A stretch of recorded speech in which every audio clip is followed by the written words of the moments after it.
ప్రార్థన చేద్దాం. సర్వోన్నతుడా, పరలోకమందున్న తండ్రి, ఆశ్చర్యకరుడా, ఆలోచనకర్త, నీ బిడ్డల జీవితాలలో అద్భుతాలు చేసే దేవా, ఆనందపరిచే దేవా, నీకే స్తుతి స్తోత్రములు చెల్లించుకుంటున్నాం. ఈ సమయంలో మా తండ్రి, ప్రత్యేకంగా ఈరోజు నీవు ప్రేమించిన బిడ్డల నూతన గృహాన్ని ప్రారంభించిన ఉండగా మా తండ్రి, మీ ఘన సన్నిధిని, పరిశుద్ధ సన్నిధిని తోడుగా ఉంచి నడిపించమని ప్రార్థిస్తున్నాం. దైవజనులు, నీ ప్రియ సేవకులు, మా తండ్రి, మా ప్రియులు, మా తండ్రి సమర్పణరావు గారు వాక్యం చెప్పనే ఉండగా మీ ఆత్మతో వారిని అభిషేకించండి, బలపరచండి. చేరి వచ్చిన నీ బిడ్డలందరిపై దీవెనలు కుమ్మరించండి. గృహ యజమానులను, యజమానురాలిని, బిడ్డలందరినీ పేరు పేరున దీవించండి. ఇప్పటి వరకు చక్కని పాటలు పాడి స్తుతించిన ప్రతి బిడ్డను మీరు దీవెనలతో వర్ధిల్ల చేయమని ప్రార్థిస్తూ ఉన్నాం. ఈ రీతిగా మా తండ్రి, నీ సేవకుల ద్వారా జరుగుతున్న గొప్ప పరిచర్యను, ఆత్మల రక్షణార్థమైన కార్యాలను అనుదినము వర్ధిల్ల చేయమని, అనేక ఆత్మలు నీ సన్నిధికి వచ్చినట్టుగా కృప చూపించమని, ఈ కడవరి కాలంలో నీ సేవకులందరినీ ఆత్మతో వర్ధిల్ల చేయమని, నడిపించమని మరొకసారి మా తండ్రి నూతన గృహం మీద, ఆ కుటుంబ సభ్యులందరి మీద దీవెనలు కుమ్మరించమని యేసు క్రీస్తు పరిశుద్ధ నామములో ప్రార్థిస్తున్నాము తండ్రి. ఆమేన్, ఆమేన్, ఆమేన్. వెళ్ళిపోబాకండి, ఇక్కడే ఉండండి, వాక్యంలోనే ఉండండి. ఏదో మీరు వినుంటారు, చూసారా, ఐవేరు. ఒక కుటుంబాన్ని మనం పరిశీలించాలి అంటే పాత సామెతలు కొన్ని ఉంటాయి. ఊరి అందం గోడలు చెబుతాయి అంట. ఆ ఊరిలోనికి వెళ్ళే సమయంలో ఆ ఊరిలో ప్రజలు ఎలా ఉన్నారు, ఆ ప్రజల యొక్క పరిస్థితి ఎలా ఉంది అంటే, ఆ ద్వారబంధంలో ఆ ఊరికి ఉన్నటువంటి కోటలు ఉంటాయి. ఒకప్పుడు రాజరికాలు పరిపాలిస్తున్నప్పుడు చుట్టూ ప్రహరీలు, కోటలు ఉంటాయి. పటిష్టమైనటువంటి కోటలు కలిగినటువంటి ఆ పట్టణం, సురక్షితమైనటువంటి ప్రాంతము, క్షేమకరమైన పరిపాలన కలిగిన రాజుని కలిగి ఉంది అని ఆ కోటలే చెబుతాయని. మరొక సామెత ఉంది అలాగనే, ఆ ఇంటి పరిస్థితి తెలియాలంటే, లేదా ఆ ఇంటి ఇల్లాలి పరిస్థితి తెలియాలంటే ఆ ఇంటి గోడలే చెబుతాయి. ఎందుకు ఈ సామెత పుట్టింది అంటే, నిన్న మొన్న పుట్టింది కాదు, ఎప్పుడో ఒక 50 సంవత్సరాల క్రితమే, 60-70 సంవత్సరాల క్రితం పుట్టినటువంటి సామెత. ఇంటి గోడలు ఇల్లాలి యొక్క పరిస్థితి చెబుతుంది అన్నారు. ఆ రోజుల్లో ఉన్నటువంటి గృహాలన్నీ కూడా మట్టి గోడలు కలిగి ఉన్నాయి, పూరిల్లులు. అందువలన ఆ ఇల్లాలు శ్రామికురాలు, జ్ఞానవంతురాలు, కష్టజీవి అయి ఉంటే ఆ ఇంటికి ఉన్నటువంటి ఆ గోడలు, మట్టి గోడలు, అవి నిరలబారవు, ఆ పెచ్చులు ఊడిపోవు. ఎప్పుడూ కూడా గోడల్ని శుద్ధి చేసుకుంటూ ఉంటుంది, పరిశుభ్రం చేస్తూ ఉంటుంది, అంటే పటిష్టపరుచుకుంటూ ఉంటుంది. నాకు తెలిసి ఒక 40 సంవత్సరాల వెనక్కి వెళితే మేమున్నటువంటి ఇల్లులు కూడా పూరిల్లులు. అప్పుడు ఈ ప్రాంత ప్రజలందరూ కూడా నివసించింది పూరిళ్లలోనే. ఈ కాలనీలో మనము ఇలాంటి పటిష్టమైనటువంటి బిల్డింగులు కట్టుకోక పూర్వం అందరి ఇల్లులు కూడా పూరిల్లే. ఆ సమయంలో మట్టి గోడలు పెట్టుకునేవారు. 40 సంవత్సరాల క్రితంలో మాట ఇది. మట్టి బాగా అడుసు తొక్కి గోడలు పెట్టేవారు. దానిని నీటుగా చేయడానికి పేడ మట్టితో అలికేవారు. అందంగా కనపడడానికి సున్నం వేసేవారు. ఆ ఇల్లు చూస్తే అంతా సౌందర్యంగా కనపడుతుంది, అందంగా కనపడుతుంది. పైన కప్పు పూరిళ్ళే, తాటాకులే, చుట్టూ గోడలు మట్టి గోడలే. కానీ ఆ ఇల్లు చూడడానికి చాలా ఆకర్షణీయంగా కనిపిస్తుంది. అలా కనపడుతూ ఉంది అంటే ఎప్పటికప్పుడు ఆ ఇంటి ఆ ఇల్లాలు శుభ్రం చేస్తూ ఉంటుంది. మేము పిల్లలప్పుడు మేము చూసేవారం. ఆ ఇంటి సహోదరి చీపురు తీసుకొని బూజంతా దులుపుతూ ఉంటుంది. ఇంట్లో దులిపిద్ది, సూర్యుల కింద దులిపిద్ది. గోడలు ఎక్కడ పెచ్చు ఊడిపోతే అప్పుడు వెంటనే దానిని బాగు చేసుకుంటూ ఉంటుంది. అందుకని ఆ సామెత పుట్టింది. ఆ ఇంటి ఇల్లాలు సంగతి గోడలు చెబుతాయి అంటే గోడలన్నీ బాగా ఉన్నాయి కనుక ఆ ఇంటి ఆమె చాలా కష్టజీవి, ఇంటిని జాగ్రత్త చేసుకుంటుంది అని. జ్ఞానవంతురాలు ఇల్లు కట్టును అనే సామెత సొలొమోను చెప్పడానికి మరో కారణం ఉంది. పాడవుతున్నటువంటి కుటుంబాలను సరిచేసుకోగలిగిన జ్ఞానము కూడా ఆ స్త్రీకి ఉంది అని చెప్తున్నాడు. కాబట్టి ఇది నాన్న ఇల్లు ఇల్లాలు అనేటువంటి దాని మీద కొన్ని వాక్యాలు మనము బైబిల్ గ్రంథంలో జ్ఞాపకం చేసుకుందాం. ఇర్మియా గ్రంథము 29వ అధ్యాయము 5వ వచనములో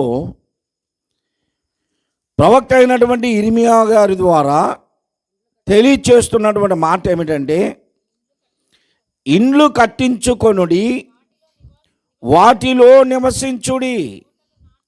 మీకు స్థలాలు పొలాలు ఉంటే తోటలు నాటించుకొనండి, వాటి ఫలములను అనుభవించండి. పెన్నిళ్ళు చేసుకొని కుమారులను కుమార్తెలను కనండి. మీరు ఆ గృహములో ఏమీ తక్కువ లేకుండానట్లుగా అభివృద్ధి మీరు పొందుట కొరకై మీ కుమారులు మీ కుమార్తెలు వారు కనునట్లుగా మరలా మీ కుమారులకు వివాహాలు చేయండి, మీ కుమార్తెలకు కూడా వివాహాలు చేయండి. నేను మిమ్మును చెరగొనిపోయిన పట్టణము నుండి క్షేమము కోరి మరలా మిమ్మల్ని నడిపించాను అని దేవుడైన యెహోవా ప్రవక్త అయినటువంటి ఇర్మియా గారి ద్వారా తెలియజేసినటువంటి మాట. ప్రియ సహోదరి సహోదరులారా, చదువుకున్నటువంటి మాట ప్రకారము ఇండ్లు కట్టించుకొనుడి అని దేవుడు చెబుతున్నటువంటి సమయంలో దేవుని ప్రజలైనటువంటి ఇశ్రాయేలీలందరూ గుడారములలో నివసించారు. గుడారములలో నివసించారు. పటిష్టమైనటువంటి ఇల్లు లేవు.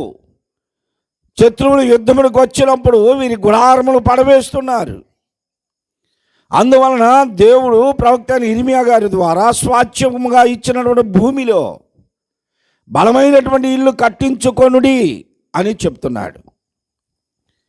ఇది మన గృహాలను మనము చూస్తే మొట్టమొదట దేవుని స్వరూపమందు చేయబడిన ఆదాము అవ్వలు కుటుంబముగా ఏర్పరిచి దేవుడు వారిని వారి కొరకు ఒక ఏదెను వనమును సిద్ధపరిచి దేవుడు అందులో నివసింపమన్నాడు. మొదటి మానవులు వారు నివసించినటువంటి స్థలము చెట్ల కింద నివసించారు. చెట్ల కింద నివసించారు. ఈరోజు వార్తల్లో ఒక ఆమెను చూపించారు. 18 సంవత్సరాల నుండి ఒక చెట్టు కిందే ఉంటుందంట ఆమె. చాలామందిని మనం చూస్తున్నాం. ఇప్పుడు కుమారులు కోడన్లు పట్టించుకోకపోతే వాళ్ళని వీధుల్లోకి రోడ్ల మీద చెట్ల కింద అనాథాశ్రయాల్లో చేరుస్తున్నారు. ఆదామవ్వలు అలా కాదు. వారికి నివాస యోగ్యమైనది సుగంధ పరిమళములు వెదజల్లేటువంటి తోట అది. ఏదెను తోటలో దేవుడు ఆదామవ్వలను నివసింపచేశాడు. ఆ తోటలో వారికి ఆనందము సంతోషము వారు అనుభవిస్తూ ఉన్నారు. కావలసిన పండ్లు ఫలములు అక్కడ ఉన్నాయి. జీవజలములు వారికి ఇచ్చాడు దేవుడు. అన్నిటికంటే మించి దేవుని సహవాసము వారితో ఉన్నది కనుక వారు పరిశుద్ధులుగా జీవిస్తూ ఉన్నారు. కాలక్రమేణా మన నివాసాలన్నీ కూడా మార్పు చెందుతూ వచ్చినాయి. మన నివాసాలన్నీ మార్పు చెందినాయి. ఆదామవ్వల తర్వాత 100 సంవత్సరాల తర్వాత ఆయన ముదిమన వల్ల కాలం వచ్చేసరికి చేతి పనులు చేయగలిగిన యోగ్యులుగా సిద్ధపడ్డారు. వారందరూ ఇల్లులు కట్టడం, పటిష్టమైనటువంటి ఇళ్లలో ఉండడం నేర్చుకున్నారు. అలాగనే మనము కూడా పరిశీలిస్తే మన తాతల ముత్తాతల కాలంలో గుడారాల్లో నివసించారు. ఆ తరువాత పట్టాలు కట్టుకొని ఉన్నారు. చాలా పేద స్థితిలో ఉన్నటువంటి వారు ఈరోజు కూడా మనము ఆయా ప్రాంతాల్లోనికి వెళ్ళి చూస్తే గిరిజనుల ప్రాంతాల్లో లేకపోతే బాగా పేదవారుగా ఉన్నటువంటి వారు పట్టాలు కట్టుకొని చిన్న చిన్న పాకాల్లో నివసిస్తూ వచ్చారు. నాకు తెలిసి అలాంటి పరిస్థితుల్లోనే కాంగ్రెస్ ప్రభుత్వం ఇందిరమ్మ ఇల్లులని ఇచ్చింది. ఆ రోజులు అవే గొప్పవి. ఈ పట్టాల్లో పూరిళ్లలో ఉండేవారికి ఆ ఇల్లులే చాలా ఉన్నత స్థితిలో ఉన్నట్లుగా భావించేవారు. తర్వాత ప్రజలు దీవించబడుతున్నారు. వారి కష్టార్జితము పెరిగిపోయింది, ఆదాయం పెరిగిపోయింది, గృహాల్లో అన్నీ సంపాదించుకుంటున్నారు. ఆ చిన్న చిన్న ఇల్లులు సరిపోవటంలా. ఈ రోజున ఎవరిని చూసినా సరే వారి ఇంటిలో ఏ వస్తువు తక్కువ లేదు. వారి ఇళ్ళలో ఈరోజు ఒకప్పుడు మనకు ఆశ్చర్యాన్ని కలిగించినటువంటి ప్రతి వస్తువు ఈరోజు అందరిలో ఉన్నాయి. ఏసీలు ఉన్నాయి, ఫ్రిడ్జ్లు ఉన్నాయి, కూలర్లు ఉన్నాయి, డబుల్ కార్డ్స్ ఉన్నాయి, మంచాలు ఉన్నాయి. ఏ వస్తువు అయితే ఒకప్పుడు మనకు ఆశ్చర్యంగా ఉందో, మనకి కూడా ఉంటుందా అనుకున్నామో, అవన్నీ కూడా ఈరోజు ప్రతి ఇంట్లో ఉన్నాయి. ప్రతి ఇంటి ముందు 2 బైకులు, ప్రతి ఇంటి ముందు ఒక కారు ఉంది. ఈ ప్రాంతంలో కూడా చాలామంది కార్లు కొనగలిగిన వారు ఉన్నారు, కానీ పెట్టే స్థలం లేక కొనుక్కోవట్లా. లేకపోతే దేవుడు బాగానే దీవించాడు అందరినీ. ఈరోజు నీ ఉంటున్నటువంటి ఇల్లులు, నీ ఇల్లు ఎలా ఉంది? చాలామంది ఇల్లు కట్టించుకొని బాగా దానిని అలంకరించి స్టేర్స్ కట్టించుకొని డబుల్ బెడ్రూమ్స్ చేసుకొని డూప్లెక్స్ ఇల్లులు కట్టుకొని కావలసిన ప్రతి సౌకర్యమైనటువంటి సమస్తమును సమకూర్చుకొని మురిసిపోతూ ఉన్నారు. ఆ ఇంట్లో నీవు కోరుకున్న సమాధానం ఉందా? నీ ఇష్టపూర్వకంగా నీవు కట్టుకున్నటువంటి ఇంటిలో నీవు కోరుకున్న సమాధానము ఆ ఇంట్లో ఉన్నదా? కొంతమంది పురుషులను చూస్తూ ఉంటా, వారు ఎప్పుడో పడుకునే సమయానికి ఇంటికి వెళ్తారు. తెల్లవారుజామున బయటకు వచ్చారంటే రాత్రికి ఎప్పుడు చేరతారో ఆ ఇంటికి తెలీదు. ఏంటంటే వారు అంటారు, ఏం వెళ్దాం పాస్టర్ గారు, ఇంట్లోకి పోయిన కాడి నుంచి పోడండి తలనొప్పి అంటారు. అంటే వీళ్ళకి బయటే బాగుంది, బజారులో గడపడమే బాగుంది. ఇంటికి వెళితే ఆ ఇంటి ఇల్లాలు తలనొప్పి పుట్టిస్తూ ఉంటుంది. అందుకని బజారులోనే కాలం గడుపుతారు. ఆ కుర్చీలోనే కూర్చొని నిద్రపోతున్నారు, చెట్లు కాడే నిద్రపోతారు. ఇంటికి వెళ్ళడానికి వారికి ఇష్టం ఉండదు. ఎలాంటి పరిస్థితుల్లో ఆ ఇల్లాలి ఎలాంటిదో అర్థం చేసుకోవచ్చు.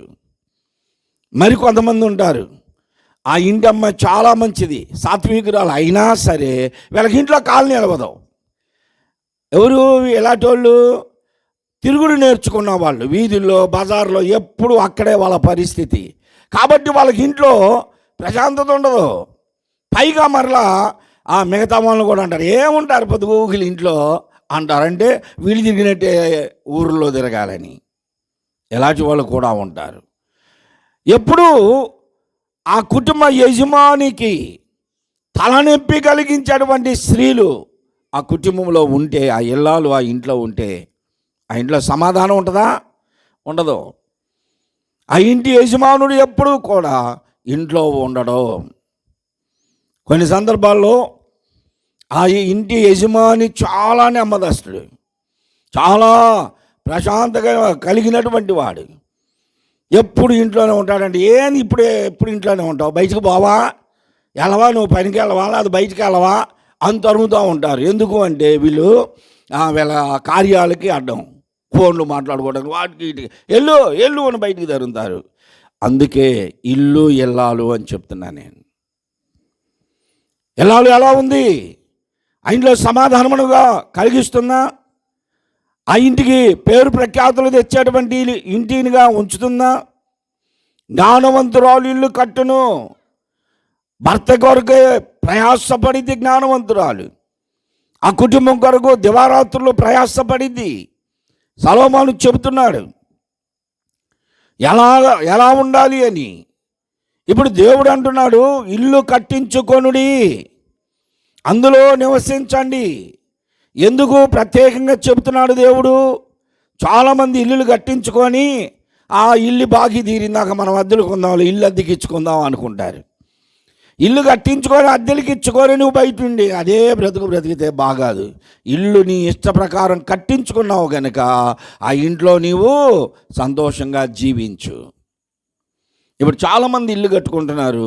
ఒకప్పుడు ఆరు బయటలో రోడ్ల మీద ఆ బీడ్లో అక్కడక్కడ స్థలం ఉంటే ఆ గ్రౌండ్లో వాళ్ళ ఇంటి ప్యారెట్లో వాళ్ళు మంచాలు వేసుకొని పడుకుంటారు. ఇక ఆకాశాన్ని చూసుకుంటా, నక్షత్రాలు చందమామలు చూసుకుంటా పడుకుంటారు. మేము అలాగా పెరట్లో మంచాలు వేసుకొని పడుకుంటే చొక్కలను లెక్క పెడతా ఉంటే అనేవాళ్ళు, చొక్కలు లెక్క పెట్టబాకండి, చొక్కలు లెక్క పెడితే ఏంటంట పులిపురులు వస్తాయి అంట. ఏమి రాలే, ఎన్నోసార్లు లెక్క పెట్టా. ఇప్పుడు చాలామంది ఏం చేస్తున్నారంటే ఆ బయట పండుకొని పెరట్లోనో రోడ్ల మీద మంచాలు వేసుకొని పడుకోవడం ఎందుకురా, ఏసీలోని అన్ని ఇల్లులోని అని ఇప్పుడు ఏం చేస్తున్నారు, మరలా ఇల్లులు కట్టించుకొని పైన నక్షత్రాలని చందమామని అంటించుకుంటున్నారు. అంటే వీళ్ళు బయట పండుకొని అనుభవించిన ఆనందాన్ని ఇప్పుడు ఎక్కడ చూస్తున్నారు? ఇంట్లో డండ్లప్ బెడ్ల మీద పడుకొని ఏసీలు పెట్టుకొని పైకి చూస్తే ఆ ఇంట్లో ఆకాశం కనపడుతుంది, చందమామ, నక్షత్రాలు, సూర్యుడు అన్నీ కనపడుతున్నాయి. ఒకప్పుడు మేము అనుభవించింది అయ్యే కదా. ఆరు బయట పండుకొని ఆహ్లాదకరమైన నిద్ర అనుభవించేవాళ్ళం. ఈరోజు నీ ఇంట్లో నీ ఇల్లు ఎలా ఉంది, ఇల్లాలు ఎలా ఉంది, నీ కుటుంబం ఎలా ఉంది? దేవుడు చెబుతున్నాడు, నీ ఇల్లు కట్టించుకొని వాటిలో నివసించండి, తోటలు నాటండి, ఫలాలు భుజించండి, మీరు పెళ్ళిళ్ళు చేసుకొని పిల్లలు కానండి, మీ పిల్లలు పెద్దవారు అయితే వారికి కూడా వివాహాలు చేయండి అంటున్నాడు. ఒక సామెతను మనం వింటూ ఉంటాం, ఇల్లు కట్టి చూడు, పెళ్లి చేసి చూడు అని. ఎందుకు వచ్చింది అనుకున్నారు సామెత? ఇల్లు కడితే అనుకున్న అమౌంట్ కంటే మనం ఒక అమౌంట్ అనుకుంటాం, ఆ అమౌంట్తో ప్రారంభించిన తరువాత ఈ అమౌంట్ అయిపోద్ది, సరిపోదు, అంతకంటే ఎక్కువ బాకీలు అవుతాం. అందుకని చాలామంది ఇల్లు కట్టి బాకీలు వేనియండి అంటారు. అంటే ఇల్లు కట్టడానికి నీవు అనుకున్న దానికంటే ఎక్కువ అవుతుంది. అలాగనే పెళ్లి చేసి చూడు అన్నారు. ఇవాళ గృహప్రవేశం చేస్తున్నటువంటి మరీబాబు గారు పిల్లలకి రేపు కార్యక్రమం పెట్టాడు మరలా. ఇప్పుడు ఇలాంటి కార్యక్రమాలు ఖర్చుతో కూడుకున్నవి, ఇవన్నీ కూడా సామెతలో అనుభవించే చెప్పారు. ఇప్పుడు చెప్తున్నాడు, ఇల్లు కట్టించుకొనుడి, అందులో నివసించండి. మన వాక్య భాగం ఏంటి చెప్పండి? ఇల్లు ఇల్లాలు. ఇల్లు ఎలా ఉండాలి? కొన్ని ఇల్లులు బైబిల్ గ్రంథంలో నుండి నేను చెప్తాను. ఇల్లు ఎలా ఉండాలి? యేసు ప్రభు వారు చెప్పారు మత్తయి సువార్త 10వ అధ్యాయం 11వ వచనంలో, ఆయన తన శిష్యులను పంపిస్తూ ఆయా గ్రామాలకి, మరియు మీరు ఏ పట్టణములోనైనను ఏ గ్రామములోనైనను ప్రవేశించినప్పుడు అందులో ఎవరు యోగ్యులో విచారణ చేయండి. మీరు ఆ గ్రామమును ఆ పట్టణమును విడిచి వెళ్ళు వరకు ఆ ఇంట్లోనే ఉండండి. వింటున్నారా? వింటున్నారా మీరు? ఏ గ్రామముకైనా ఏ పట్టణానికైనా వెళితే అక్కడ ఆ గ్రామములో ఎవరు యోగ్యులో విచారించి అడిగి ఆ ఇంట్లో ఉండండి, ఆ ఇంట్లో ఉండండి అన్నాడు. యోగ్యమైన ఇల్లు అన్నాడు దేవుడు. యోగ్యమైన ఇల్లు అంటే ఎలాంటివి యోగ్యమైనవి? ఎలాగా యోగ్యమైన ఇల్లు అంటే ఎలాగా? ఒక 60 సంవత్సరాల క్రితం జరిగిన ఒక విషయాన్ని చెప్తాను మీకు కొంచెం అర్థం అవటం కోసం. మా నాన్నగారు అంటే పెద్ద పాస్టర్ గారు సేవా పరిచర్యలో తన వెంట వెళుతున్నటువంటి అనేక మంది సంఘ పెద్దలు ఉన్నారు. పెద్ద పాస్టర్ గారిని వెంబడించి సేవా పరిచర్యలో తోడుపాటుగా పాస్టర్ గారు ఎటు వెళితే అటు వీళ్ళందరూ ఆయన్ని వెంబడిస్తారు. ఆ సమయంలో వెనుకొండ దగ్గర ఒక ఊరుంది, ఆ ఊరికి వెళ్ళారంట. ఆ 60 సంవత్సరాల క్రితం సేవా పరిచర్యలో ఒక 10 మంది కలిసి వెళితే ఏ ఇంట్లో వారు కూడా భరించలేరు. అందుకని ఆ గ్రామంలో ప్రెసిడెంట్ గారు ఏం చేస్తాడంటే ఇంటికి ఒకళ్ళని పంపిస్తాడంట రోజు. ఈరోజు ఈ పాస్టర్ గారికి మీరు భోజనం పెట్టండి, ఈరోజు ఈ బ్రదర్కి మీరు భోజనం పెట్టండి అని. అలాగా వారు ఉన్నటువంటి ఆ 4 రోజులు 3 రోజులు ఆ గ్రామంలో సువార్త ప్రకటించి వచ్చే వరకు ఆ ప్రెసిడెంట్ గారు ప్రతి ఇంటికి పంపిస్తారంట. వింటున్నారా? ఒకరోజు ఇలాగనే ఆ ప్రెసిడెంట్ గారు అన్ని ఇళ్ళగా పంపిస్తూ ఉన్నాడు, ఒక్కొక్కరికి. ప్రెసిడెంట్ గారి ఇల్లు పూరిల్లు అంట. మా నాన్నగారు చెప్తూ ఉండేవాడు, ప్రెసిడెంట్ గారి ఇల్లు పూరిల్లు. ఆ ఎదురు అప్పట్లోనే 50 సంవత్సరాలు 60 సంవత్సరాల క్రితంలోనే ఒక డాబా ఇల్లు ఉంది. నాన్నగారితో వెళ్ళినటువంటి ఆ సంఘ పెద్ద పాస్టర్ గారు నా ఇంటికి వెళ్తానులే అని వెళ్ళాడంట. ప్రెసిడెంట్ గారు చెప్పకముందే ఆయన ఏం చేశాడు, ఆ ఇంటికి వెళ్తానండి నేను అన్నాడు. ఎందుకు? డాబా ఇల్లు అని. ఆయన ఉద్దేశం ఏంటి? ఆ ఇల్లు అయితే వాళ్ళు ధనవంతులు, బాగా అన్నీ రెడీ చేసి పెడతారు అని ఆ ఇంటికి నేను వెళతాను అన్నాడంట. సరే,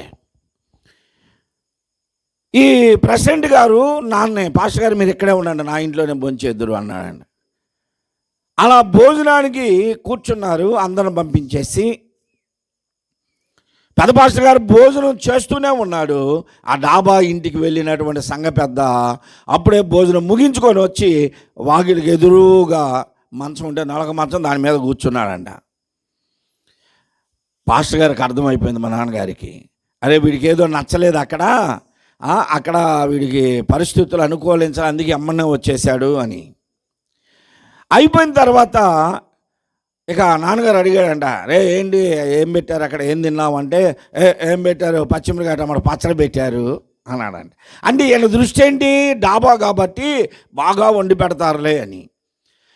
అప్పుడు పాస్టర్ గారిని అడుగుతున్నాడంట ఆయన సంఘ పెద్ద, నువ్వేం తిన్నావు అంటే, ఈరోజు వాళ్ళు ఏదో మటన్ చేశారో తిన్నాను అన్నాడు. మనం చాలా తక్కువ అంచనా వేస్తాం, విశ్వాసుల్లో కూడా చాలా తక్కువ అంచనా వేస్తారు, సావుకులను కూడా తక్కువ అంచనా వేస్తారు. సూటు బూటు వేసుకొని కారులో దిగిన పాస్టర్ గారు బ్రహ్మాండం మంచి సావుకుడు అంటారు.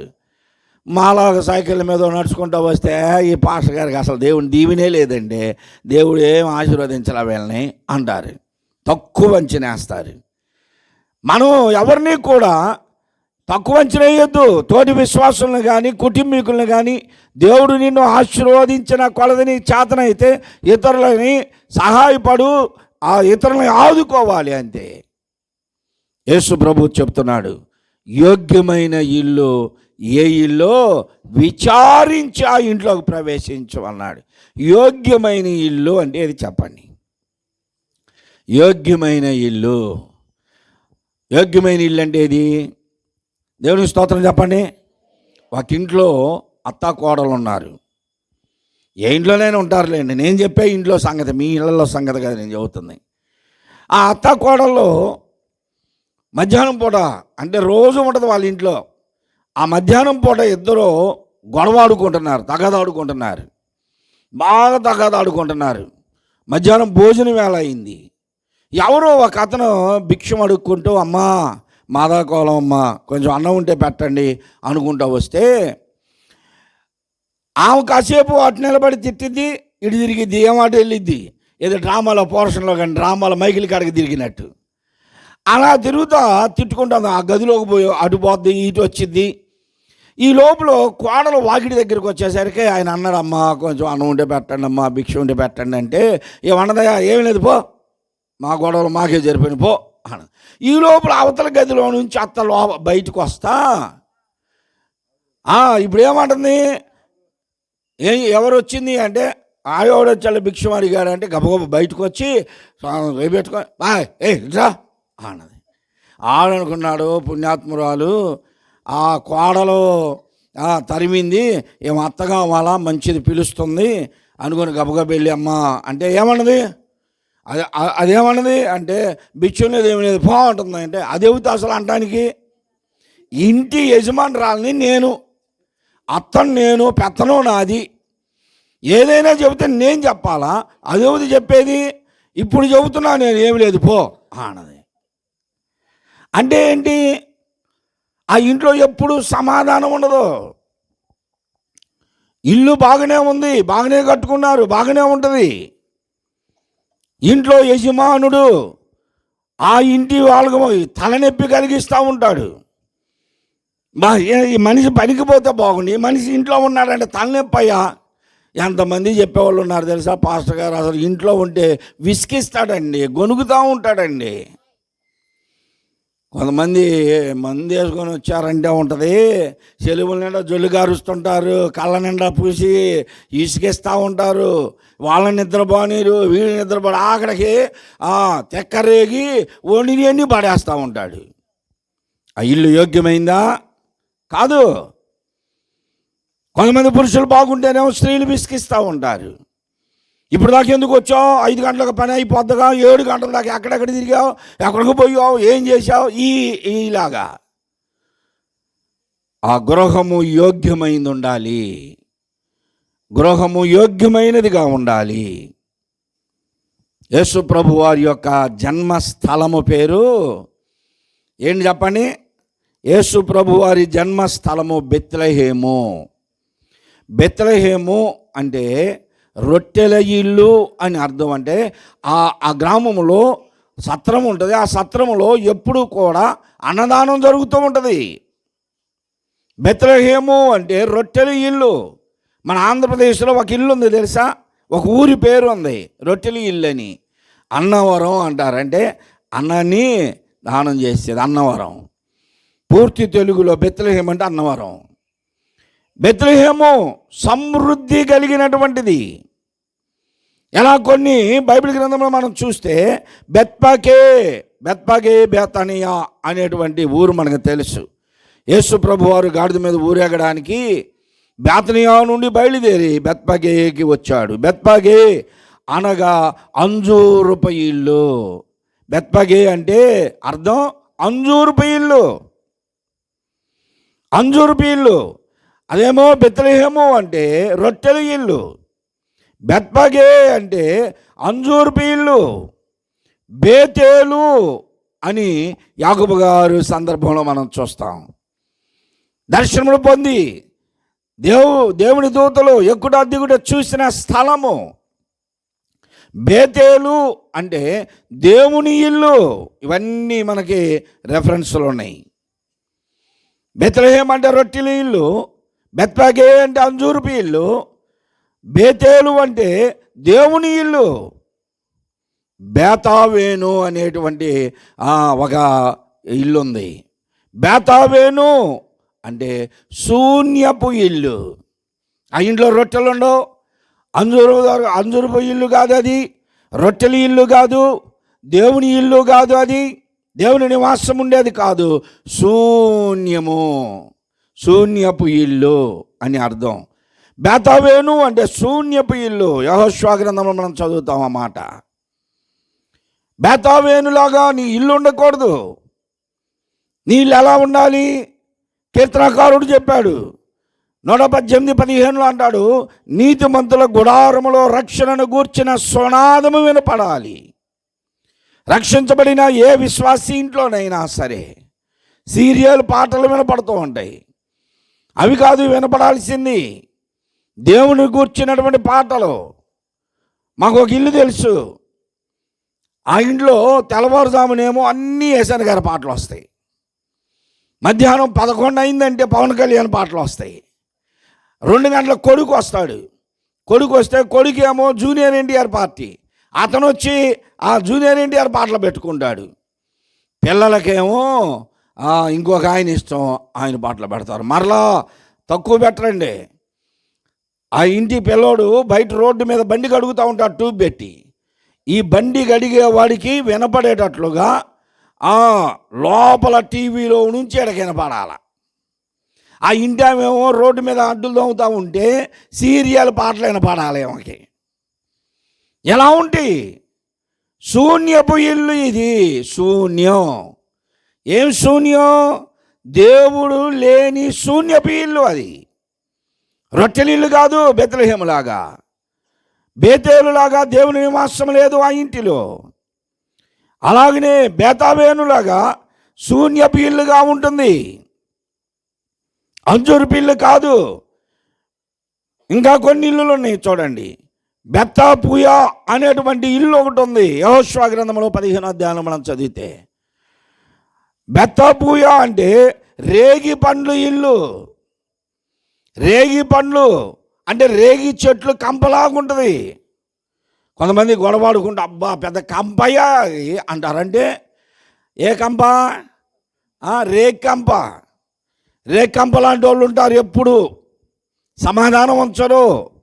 నువ్వు మౌనంగా వెళ్ళాలనుకున్నా కదిలించుకొని గొడవ పెట్టుకునేటువంటి వారు ఉంటారు. చాలామంది సహోదరులు నాకు తెలుసు, ఎంత వివాదమునైనా అణిసివేస్తారు, ఎంత వివాదమైనా, ఎంత గొడవ పెట్టుకోవాలని చూసినా ఆయన్ని సద్దుమనిసేటువంటి వారు ఉన్నారు. నీళ్ళు శూన్యపు ఇల్లా? బేతావేనులాగా ఉందా నీళ్ళు? దేవుని నివాసం లేదుగా అందులో. ఏ దేవుని వనములో ఉన్నటువంటి ఆదామవలే సంతోషముగా సమాధానముగా దేవుని నివాసముతో ఉన్నారే వాళ్ళు. నీ ఇంటిలో నీళ్ళు రొట్టెలిల్లు కాదే, దేవుని పిల్లలకు ఆతిథ్యం ఇచ్చే ఇల్లు కాదు కదా. బెత్బగే బేతనియాలో ఉన్నటువంటి మరియమ్మ మార్తమ్మ గారి ఇల్లులు యేసు ప్రభు వారికి ఆయన శిశువులకి ఆతిథ్యం ఇచ్చినటువంటి ఇల్లు అది. దేవుని కుమారుడైన క్రీస్తు నివసించినటువంటి గృహము. ఆ గృహములో కొరతలు తీర్చగలిగాడు ప్రభు. నీళ్ళు రొట్టెలి ఇల్లు కాదు, బెత్బగేలాగా అంజూరుపు ఇల్లు కాదు, బేతేలు వలె దేవుని నివాసం ఉన్న ఇల్లు కాదు. నీ ఇల్లు ఇప్పుడు శూన్యపు ఇల్లు. దేవుడు లేడు, దేవుని మాటలు లేవు, ప్రార్థన లేదు, పాటలు లేవు, బైబిల్ చదవడం లేదు, ఆరాధన లేదు. నీ ఇల్లు భయంకరమైన పరిస్థితుల్లో ఉంది. అలా ఉండకూడదు నీ ఇల్లు. అలాగనే బెత్తాపూయాల రేగి పండ్ల ఇల్లు లాగా ఉండకూడదు. రేగి పండ్లు కాదు, అంజూరు పిల్లులాగా ఉండాలి నీ ఇల్లు. ఇతరులకు ఆతిథ్యం ఇచ్చే ఇల్లుగా ఉండాలి. రేగి పండ్ల ఇళ్ళగా ఉంటే ఆ పరిస్థితులు వేరుగా ఉండి సమాధానం ఉండదు ఇంట్లో. ఒక ఆయన నన్ను బయట నిలబడి అటు వెళ్తాడు, లాక్కపోతాడు ఇంట్లో, ప్రార్థన చేద్దారా అని. ఈ నోట్లో నుంచి వాసనే, ఆ ఇంట్లోకి పోతే ఇల్లంతా వాసనే, ఇల్లంతా వాసనే. ఏం వాసన? ఈ నోట్లో పోసుకున్నదే 6 గ్లాసులో సగం ఉంటుంది టేబుల్ మీద. ఏం చేస్తాం? మాకు తప్పదు. వాళ్ళు ఎవరు పిలిచినా సరే వెళ్ళాలా, ప్రార్థన చేయాలా. ఒకవేళ వెళ్ళలేదనుకో, పాస్టర్ గారికి పేదవాళ్ళు అంటే కనపడదు. ఇది తాగి ఫుల్లుగా నేను తాగితే పాస్టర్ గారు రాలేదని చెప్పడం మళ్ళీ అందరికి ప్రచారం. పాస్టర్ గారికి డబ్బులు ఉన్నవాళ్ళు కనపడతారండి అన్నాడు. వీడు డబ్బులు లేనివాడా? డబ్బులు లేనిది రోజు ఎందుకు తాగుతాడు? నీ ఇల్లు శూన్యపు ఇల్లులాగా మారుతుంది. శూన్యపు ఇంటిలో ఎవరుంటారు? శూన్యంలో సంచరించేది ఎవరు? సాతానుడు, అపవిత్రాత్మలో శూన్యలోకంలో ఉంటాయి. శూన్యంలో నీ ఇంటి నిండా దురాత్మలకు ఆహ్వానం పలుకుతున్నావు నువ్వు. ఉదయం లేచిన వెంటనే ప్రార్థన, పాటలో బైబిల్ చదవడం, ఆరాధన నీ కుటుంబంలో ఉంటే అపవాది నీ కుటుంబమును తాకదో, నీ ఇంట్లోనికి రాదు. ఇప్పుడు అవేమీ లేవు కనుక సాతానికి ఆహ్వానం పలుకుతున్నావు. నువ్వు ఉదయం లేచిన వెంటనే సాతానికి ఆహ్వానం పలుకుతున్నావు. మేము పిల్లలుగా ఉన్నప్పుడు అప్పుడు ఏ సందర్భమైనా సరే, ఏ సందర్భమైనా మైకులు పెట్టేవాళ్ళు, పెద్ద పెద్ద భాగాలు పెట్టేవాళ్ళు. అది పుట్టినరోజు కానీ, పురుడు కానీ, నీళ్ళొంతు కానీ, లేకపోతే ఆడపిల్లల మెచ్యూర్ ఫంక్షన్ కానీ, దినమైనా సరే పెద్ద మైకులు పెట్టేవాళ్ళు. మైకులు పెట్టి ఫస్ట్ పాట దేవుని పాట వేస్తారు. ఫస్ట్ పాట దేవుని పాట, హృదయమే. ఆ పాట అప్పుడు కొత్తగా వచ్చినాయి. అప్పుడు నీ ఆలయం క్రీస్తు అయ్యుంటే ఆ పాట అయిపోవటం ఆలస్యం. ఇక వెంటనే ఒలమ్మి తిక్కరేగిందా, వెంటనే ఒక్క పాటే. ఇప్పుడు కూడా చూడండి, ఆ బ్యాండ్ మేళాలు పెడతారు. ఆ బ్యాండ్ మేళాలు పెట్టినప్పుడు వాళ్ళు కూడా మన ఇంటి ముందు కూర్చొని ఫస్ట్ పాట దేవుని పాట పాడతారు. ఫస్ట్ పాట మా ఇంటి పేరు పశువుల పాక, ఫస్ట్ పాట. వెంటనే రెండో పాట, వెంటనే సినిమా పాటలు. బ్యాండ్ మేళం పెట్టినా అంతే.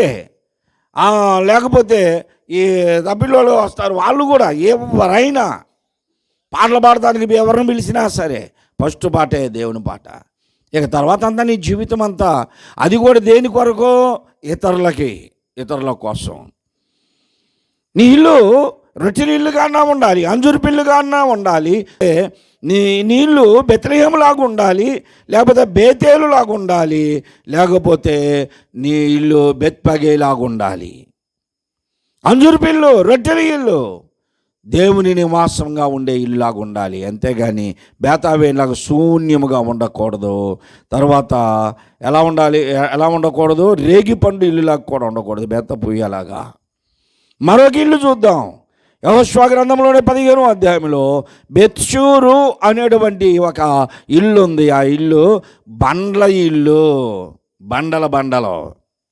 బండ్ల ఇల్లు. తెలంగాణలోకి పోతే ఇంటి కప్పు మీద నాపరాళ్ళతో బరుస్తారు. చూసారా ఎవరైనా? ఇంటి కప్పు ఆంధ్రాలోనేమో తాటాకులతో కప్పుతారు, కేరళలోనేమో కొబ్బరి ఆకులతో కప్పుతారు. కర్ణాటక పోతే, తెలంగాణ చివరి బార్డర్ కర్ణాటక పోతే ఇంటి కప్పులన్నీ నాపరాళ్ళే. మేము ఆ ఇంట్లోకి వెళితే ఈ రాళ్ళు ఎప్పుడు కూలిపోయి ఎప్పుడు మన మీద పడి చచ్చిపోతామని నైట్ అంతా నిద్రపోవాలి, అట్నే చూస్తూ ఉన్నా. రాళ్ళకి వెళ్ళి వాళ్ళు 30-40 సంవత్సరాల నుంచి ఉంటున్నారు. మాకెప్పుడు గోలేదండి, నీకే గోలుతాయా అంటారు. మన భయం అది. బండ్లు గుండ్లుగా ఉండి బెత్షూరు యెహోషువ 15:58 అంటాడు. ఎలాంటి ఇల్లులు కాదు. అందుకని యేసు ప్రభువారు అన్నారు, ఆయన గాడిద మీద ఊరేగుతూ యెరూషలేములోనికి ప్రవేశించినప్పుడు మత్తయి సువార్తలో మనం చదువుతాం 11:13, నా తండ్రి ఇల్లు మీరు దొంగల గుహగా చేశారు. నా మందిరము సకల దినము ప్రార్థనా మందిరం, నా తండ్రి ఇల్లు అది దొంగల గుహగా చేశారు. సహోదరి సహోదరులారా, నీ ఇల్లు ఎలా ఉంది? ఇంట్లో ఇల్లాలు ఎలా ఉన్నారు? ప్రభుని కలిగి ఉన్నావా? ఇంటి యజమానురాలు, నీ పిల్లలు ఎప్పుడు దేవుని స్తుతించే ఇల్లా? యేసు ప్రభు తన శిష్యులను పంపిస్తూ ఇద్దరిద్దరిని గ్రామాలకి, మీరు ప్రవేశించిన గ్రామంలో ఏ ఇల్లు యోగ్యమైనదో, ఎవరు యోగ్యమైన వారో, ఆ ఇంటి యజమానుడు, ఇంటి యజమానురాలు, పిల్లలు ఎవరు యోగ్యమైన వారో నువ్వు తెలుసుకో, గ్రహించి ఆ ఇంట్లో విచారణ చేసి ప్రవేశించు. ఇదేంటో నాకు తెలియదు కానీ క్రైస్తవేతరులో చాలామంది వారి ఇంట్లో ఏదైనా ఒకవేళ పూజా కార్యక్రమాలు పెట్టుకుంటే భార్యాభర్తలు అందరూ ఉంటారు. మాది గుడి ముందు లైన్లోనే మా ఇల్లు. సత్యనారాయణ వ్రతం చేస్తే భార్యాభర్తలు ఈ పైటి సింగకి టవల్ కట్టుకొని ఆ హోమగుండం చుట్టూ తిరుగుతారు, ఇంట్లోనే ఉంటారు. భార్యాభర్తలు కలిసి పూజ చేస్తారు పిల్లలతో. మరి మన మన ఇంకెందుకు లేక నాకు కోపం వస్తుంది. మన కోపం ప్రార్థన ఏర్పాటు చేస్తే అప్పుడు దాకున్న ఆయన పాస్టర్ గారు వాళ్ళని చూడగానే అమ్మాయి నేను వెళ్తున్నా బయటకు గబగబ వెళ్ళిపోతారు. మరి అదేందో అర్థం కాదు. మళ్ళీ ఎప్పుడు వస్తారు వీళ్ళు? ప్రార్థన అంతా అయిపోయినాక వెళ్ళేటప్పుడు మళ్ళీ నీట్కి వెళ్తారు. పాస్టర్ గారు వాళ్ళు కనపడాలని నీట్కి వెళ్తారు. వచ్చేటప్పుడు కళ్ళు తెలిపోయి పాస్టర్ గారు అందనాలండి. దానికా వెళ్ళింది. నీళ్ళు ఎలా ఉంది? రొట్టెలిల్లా, అంజూరు పిల్ల, దేవుని నివాసం ఉన్న ఇల్లా, శూన్యపు ఇల్లా, రేగి పండ్ల కొంపలాగా ఉంచుకుంటున్నావా? దేవుని కలిగినటువంటి యోగ్యమైన ఇల్లుగా ఉందా? నీవు నీ భర్త, నీవు నీ భార్య, నీవు భార్యాభర్తలుగా నీ కుటుంబంలో తల్లిదండ్రులుగా నీ పిల్లలతో కలిసి సమాధానంగా ఉంటున్నావా? పచ్చడి తిన్నా సమాధానం ఉండాలి. పలావులు వండుకొని కూడా దేశాలు బయట ఇసిరేసుకున్న ఇల్లులు ఉన్నాయి, చాలా ఇల్లులు. ఏ ఇల్లు లాగుంది నీ ఇల్లు? యోగ్యమైందేనా? దేవుని నివాసముగా కోరుకున్నటువంటి ఇల్లుగా ఉన్నదా? అలాగైతే ఆ ఇల్లాలు సంగతి తెలియాలంటే ఆ ఇల్లు యోగ్యమైంది, యోగ్యమైన ఇల్లు. బైబిల్ గ్రంథంలో ఈ మరియమ్మ మార్తమ్మల గురించి వచ్చినప్పుడు చాలామంది మార్తమ్మని ఎద్యావ చేసినట్లుగా మాట్లాడతారు, హేళనగా మాట్లాడతారు. మార్తమ్మ గారు చాలా మంచిది, వాక్యం తెలిసినామే.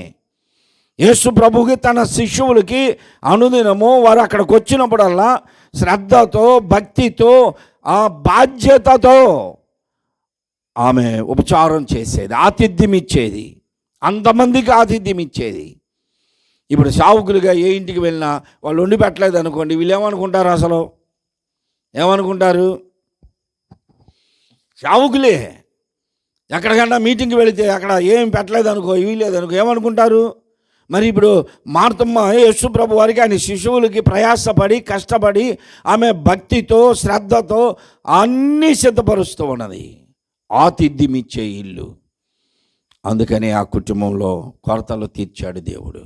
ప్రియ సహోదరి సహోదరులారా, నీవు యెహోవాకు ఇల్లు కట్టించని ఎడల దాని కట్టువారి ప్రయాసము వ్యర్థమే. నీవు దేవుని కొరకు ఒక మందిరం కట్టించగలవా? దేవుని కొరకు ఒక ఇల్లు కట్టించగలవా? కట్టించలేవు. అందుకని ఏం చేస్తావు?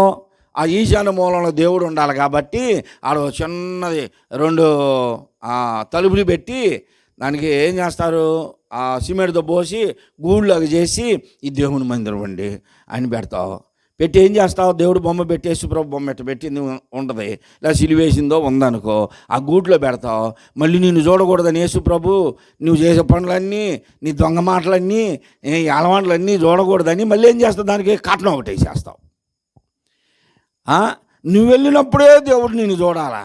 నువ్వు వెళ్ళి ప్రభువా నేను వెళ్తున్నానయ్యా, నేను ఎవరు కనపడకూడదయ్యా, నా పనులు ఎవరికి తెలియకూడదయ్యా, నన్ను కాపాడయ్యా అని నువ్వు మొక్కుకున్న వెంటనే మళ్ళీ ఇంక చూడబాకు అని కట్నం వేసి వెళ్ళిపోతావు. ఆ దేవుని ఇల్లు అయిద్దా?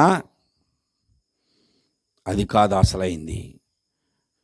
దేవుడు అంటున్నాడు, నీ హృదయము, పౌలు భక్తుడు అంటాడు కొరింథీయులకు రాస్తూ, నీ హృదయము దేవుని ఇల్లు, నీ దేహము దేవుని ఇల్లు. నీ దేహముతో దేవుని మహిమపరచు, ఘనపరచు. కాబట్టి నీ దేహమే దేవుని ఇల్లు, నీ హృదయమే దేవుని ఇల్లు. దేవుని ఆత్మ నీలో నివసిస్తే, ఇప్పుడు నీవున్న ఇంటి ఇల్లాలు ఉంది, ఇల్లాలు దేవునిలో ఉంటే, నా యందు మీరును మీ యందు నా మాటలు నిలిచి ఉన్న ఎడల మీకు ఏది ఇష్టమో అడుగుడి అన్నాడు. ఇంటి ఇల్లాలు ప్రభువులో నింటే, ప్రభు మాటలో ఆమెలో ఉంటే, ప్రభు ఆమెలో ఉంటే, ఆమె ఇంట్లోనికి వెళుతుంటే ప్రభు ఆమెతో పాటు ఇంట్లో ఉంటాడు. నీలో ప్రభు ఉంటే నీవు ఇంట్లోకి వెళ్ళినా ఎక్కడికి వెళ్ళినా నీతోనే ప్రభు ఉంటాడు గనక ఆ ఇల్లు యోగ్యమైన ఇల్లు, ఆతిథ్యమిచ్చే ఇల్లు, దేవుని నివాసము కలిగిన ఇల్లు, అంజూరపు ఇల్లు, అదే రొట్టెల ఇల్లు, అదే బెత్లెహేములాగా ఉంటుంది. అనేక మందికి దీవెనకరముగా ఉంటుంది. ఈ గృహంలో కూడా సహోదరి రక్షించబడింది, మరి బిడ్డలు చదువుకుంటున్నారు, బాల్యంలో సండే స్కూల్కి వచ్చారు, ఇప్పుడు వారు మందిరానికి రాలేకపోతున్నారు. ఎందుకు రాలేరో తెలియదు. మందిరానికి రండి, దేవునిలో ఎదగండి. మహేష్ కానీ మనోహర్ కానీ దేవుని సన్నిధానంలో ఎదగండి. దేవుడు మిమ్మల్ని దీవిస్తాడు. అత్యధికముగా మీరు దీవించబడాలి. లోక సంబంధమైనటువంటి వ్యవహారాలు అన్నిటిని విడిచిపెట్టండి. మీ తల్లిదండ్రులు మిమ్మల్ని ఎంతగా కష్టపడి పెంచుతున్నారో మీరు పరిశీలించండి. లోక సంబంధమైన వ్యాపకములలో మునిగిపోక ప్రభువుకి ఇష్టలుగా పెరగండి. మీ కుటుంబాన్ని దేవుడు దీవిస్తాడు. దేవుడి మాటలు దీవించిన గాక. ఆమేన్. అందరూ లేచి గృహప్రవేశం లోపలికి వెళ్దామండి. 24వ కీర్తన మొదటి నుండి చదువుతున్నాం. భూమియు దాని సంపూర్ణతయు లోకమును దాని నివాసులను యెహోవావే. ఆయన సముద్రముల మీద దానికి పునాది వేసెను, ప్రవాహ జలముల మీద దాన్ని స్థిరపరిసెను. యెహోవా పర్వతమునకు ఎక్కదగిన వాడెవడు? ఆయన పరిశుద్ధ స్థలములో నిలవదగిన వాడెవడు? వ్యర్థమైన దాని యందు మనస్సు పెట్టకయు, కపటముగా ప్రమాణము చేయకయు, నిర్దోషమైన చేతులను శుద్ధమైన హృదయమును కలిగి ఉండువారే. వాడు యెహోవా ఆశీర్వాదమునందును, తన రక్షకుడైన దేవుని వలన నీతిమంతత్వమునందును ఆయనను ఆశ్రయించువారు. యాకోబు దేవా, నీ సన్నిధిని వెదుకువారు అట్టివారే. గుమ్మములారా మీ తలలు పైకెత్తుకొనుడి. మహిమగల రాజు ప్రవేశించినట్లు పురాతనమైన తలుపులారా మిమ్మల్ని లేవనెత్తుకొనుడి. మహిమగల ఈ రాజు ఎవరు? బలశౌర్యములు గల యెహోవా, యుద్ధశూరుడైన యెహోవా. గుమ్మములారా మీ తలల పైకెత్తుకొనుడి. పురాతనమైన తలుపులారా మహిమగల రాజు ప్రవేశించినట్లు మిమ్మల్ని లేవనెత్తుకొనుడి. ప్రార్థన చేద్దామని. ప్రేమానుముఖములు గల మా ప్రభువు తండ్రి, మీ కుమారుడు మా రక్షకుడైన యేసుక్రీస్తు పరిశుద్ధ నామములో రాత్రి కాల సమయంలో పాద సంతానంలో చేరామయ్యా. మరి బట్టి ప్రార్థిస్తున్నాము, రాత్రులను బట్టి ప్రార్థిస్తున్నాము. వారి బిడ్డలు మహేష్ మనోహర్ నాయన ఈ గృహములో నూతనముగా ఈ దినము నుండి నివాసం చేయించుకు ప్రవేశిస్తూ ఉండగా మా అందరికంటే ముందుగా మీరు ప్రవేశించండి. ఈ గృహము నాయన బెత్లెహేముగా, రొట్టెల ఇల్లుగా, అయ్యా బేతేలుగా దేవుని నివాసముగా, ఆ రీతిగా బెత్లెహే అంజూరు ఇల్లుగా ఉండునట్లు సహాయం దయచేయండి. యోగ్యమైన ఇల్లుగా ఉండుటకు నీ నివాస స్థలముగా వారి జీవితాలు, హృదయాలు అయ్యా మీకు అర్పించి మీలో జీవిస్తూ ఈ గృహములో వారు సుఖముగా నాయన సమాధానముగా మీతో కలిసి జీవించడం సహాయం దయచేయండి. గుమ్మములారా మీ తలల పైకెత్తుకొనండి. మహిమ కలిగిన రాజు ప్రవేశించినట్లు గుమ్మములారా మీ తలల పైకెత్తుకొనండి అంటున్నాం. పురాతనమైనటువంటి తలుపులు తెరవబడి మహిమ కలిగిన రాజు ప్రవేశించినట్లుగా అయ్యా ఈ గృహమును దీవించి ఆశీర్వదించండి. ఈ ద్వారము కూడా ఎవరు లోపలికి ప్రవేశించినా వారు సమాధానముగా మరలా తిరిగి బయటకు వచ్చుటకు సహాయం దయచేయండి. గృహము అతిథులకు ఆతిథ్యం ఇచ్చినదిగా, దేవుని పిల్లలను ఆదరించే గృహముగా సమాధానం ఉండినట్లు సహాయం దయచేసి మహిమ పొందమని మా ప్రభువు రక్షకుడైన యేసుక్రీస్తు పరిశుద్ధ నామములో వాడికి వేడుకొంచున్నాను తండ్రి. ఆమేన్.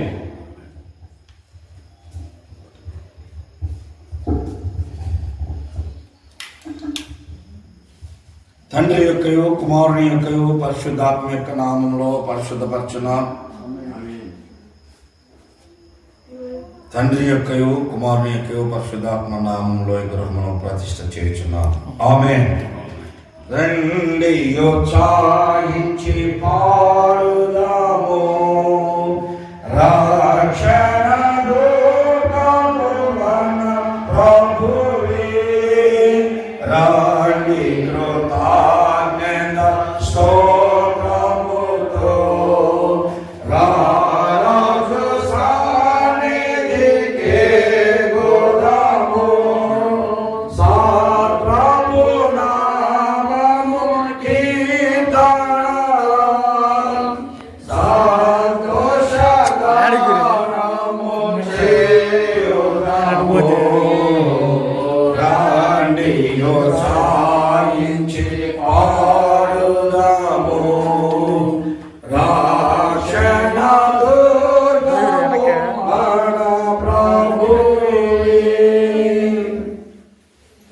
గారు ప్రార్థన చేస్తారు. వంటగది వాళ్ళు బెడ్రూమ్ అన్ని కలిపి ఒకే ప్రార్థన.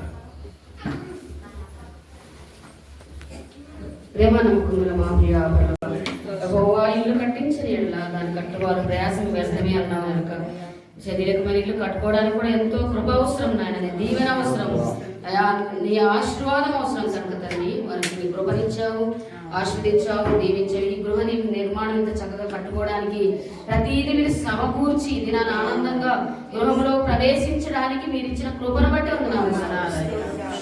సహవాసము ఆదరణ ఇప్పుడు ఎల్లప్పుడూ కూడిన మనకందరకు సదా తోడైనను గాక.